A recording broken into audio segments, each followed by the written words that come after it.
Pour compléter le tableau de valeurs, on va commencer déjà par essayer de remplir ce qui découle de ces valeurs-là. Donc on va essayer de trouver ce que l'on peut mettre ici et donc calculer des images. Donc soit on les calcule en se servant du fait que là la fonction c'est la fonction t carré, soit on peut aussi faire le choix d'essayer de lire graphiquement les images. Par exemple pour moins 6, ça veut dire qu'on place moins 6 sur l'axe des abscisses. On remonte jusqu'à la courbe, ensuite on vient sur l'axe des ordonnées et on se rend compte que l'image de moins 6 c'est 36. Et d'ailleurs c'est vrai parce que moins 6 au carré ça fait 36. On fait pareil avec moins 4, on remonte sur la courbe, hop, ça fait 16.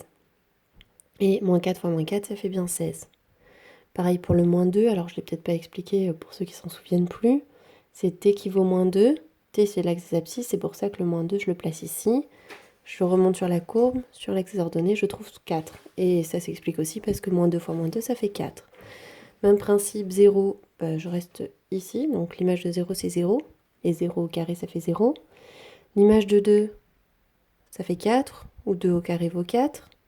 L'image de 4, quand on remonte, ça fait 16. Ou 4 au carré vaut 16. L'image de 6, quand on remonte, ça fait toujours 36 parce que 6 au carré, ça fait 36. Pour les deux autres valeurs qui sont le début et la fin de notre courbe, on va essayer cette fois-ci de retrouver l'antécédent, ce qu'il y avait avant f de t. Donc là, ça voudrait dire qu'on doit placer 61 sur l'axe des ordonnées. Vous voyez qu'on ne sait pas trop où le placer, même si on a un peu envie de dire que ça va être ici. Et du coup, après, l'image, là aussi, on va avoir une valeur très approchée. Donc on va plutôt se servir du fait qu'on sait que f de t, c'est t carré. Donc on veut que t carré soit égal à 61.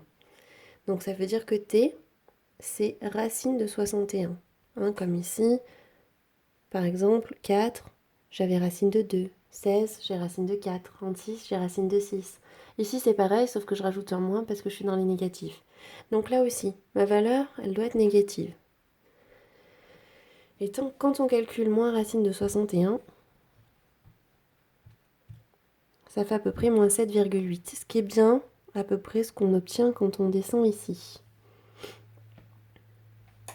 Donc là, les deux étaient acceptés, soit vous le faisiez graphiquement et effectivement, vous pouviez dire que c'était à peu près moins 7,8, soit avec le calcul, c'est moins racine de 61 exactement. Même principe ici, on place 44 sur f de t, donc on place 44 là, et on vient lire ici ce que l'on a. Donc là, on va dire qu'on est à peu près à 6,7, sinon on calcule encore une fois la racine carrée de 44, ce qui fait bien, alors là on voit que c'est plutôt 6,6.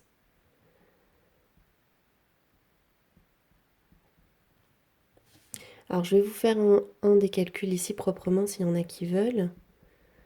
Donc en effet, par exemple pour celui-ci, c'est t carré qui doit être égal à 61.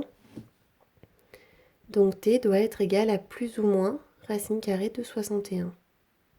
Et nous, on a choisi le moins racine de 61. Même principe ici, t carré égale 44, donc t vaut plus ou moins racine de 44. Ensuite, on vous demande de construire le tableau de variation de cette fonction sur son domaine des définitions. Donc on vient de trouver que le domaine de définition, alors soit vous mettez moins 7,8, 6,6, mais bon, vous êtes avec des valeurs approchées. Vaut mieux des valeurs exactes, donc je vais choisir moins racine de 61 et racine de 44. Une fois que j'ai trouvé mon domaine de définition, je peux dire que cette fonction est décroissante, donc une flèche qui descend, puis croissante, donc une flèche qui monte. Moins racine de 61, son image c'est 61. Racine de 44, son image c'est 44. Et le point ici qui est mon minimum, c'est le point de coordonnée 0, 0, donc je place un 0 ici, un 0 là.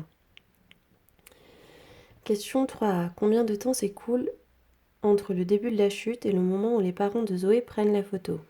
Donc le début de la chute, c'est ici, et le moment où les parents prennent la photo, c'est ici. Donc il s'écoule tout ça en termes de temps. Donc on est entre à peu près moins 7,8 secondes et 0 secondes. Donc il s'écoule 7,8 secondes entre le début de la chute et le moment où les parents de Zoé prennent la photo. Alors pour le justifier,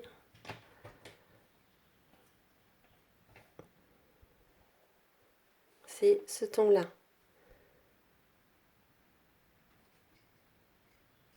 Hop, donc j'ai regardé combien il y avait ici et on a bien 7,8. Alors on est d'accord que c'est un environ, hein, là encore. Maintenant, combien de temps Zoé met-elle pour aller du premier sommet au deuxième sommet? Alors là, le temps, c'est le temps total. Donc ce qu'on vous demande, c'est combien de temps il y a entre ce premier point, celui de tout à l'heure, et la fin de la courbe. Donc c'est tout ça là qu'on nous demande. Donc 7,8 plus, on avait dit ici, 6,6. Donc de ce côté, on a 6,6. Et de ce côté, on a 7,8. Donc il va falloir ajouter le 6,6 qu'on a d'un côté et le 7,8 qu'on a de l'autre.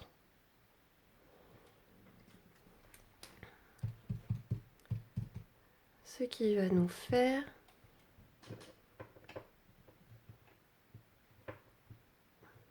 14,4 secondes.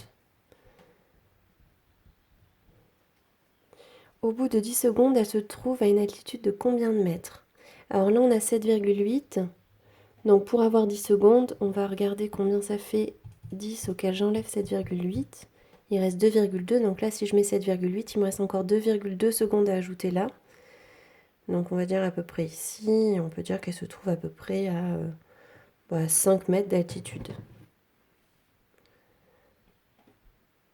Et pour trouver, on a cherché l'image de 2,2.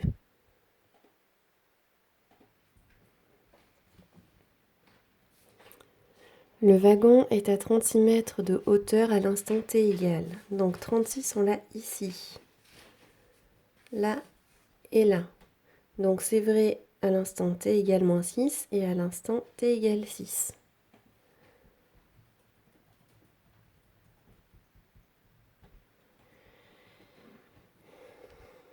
Ensuite, pour quelle valeur de t l'altitude du wagon est-il inférieur ou égal à 25? Donc cette fois-ci 25, c'est quelque part ici. Et d'ailleurs, vous savez que 25, en fait c'est 5. Parce que la racine carrée de 25 c'est 5 et moins 5. Parce que 5 au carré va faire 25 et que moins 5 au carré va faire 25. Donc on veut que l'altitude soit inférieure ou égale à 25. Ça veut dire qu'on veut, je vais prendre une autre couleur, on veut être inférieur au trait t, f de t égale 25. Donc on veut être là-dessus.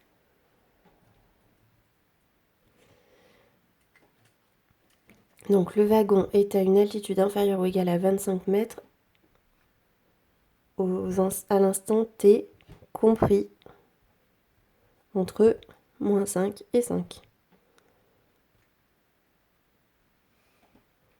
Donc tant que t est compris entre moins 5 et 5, on a bien une altitude qui est inférieure à 25. Par exemple, là on a 4, là on a 12, là on a 16, là on a 20, bon, etc. Ensuite, on veut que cette fois-ci, l'altitude soit strictement supérieure à 16. Donc pour celle-ci, ce qu'on va faire, c'est que cette fois-ci, on va avoir plus de 16. Donc 16 est ici. Oh mince, c'est pas un stylo rouge, je vais en chercher un autre. Donc on place le 16 sur l'axe des ordonnées. Parce qu'on veut que ce soit l'altitude qui soit supérieure à 16. Donc on est là-dessus. Là-dessus, on a plus de 16. Et là-dessus aussi, on a plus de 16.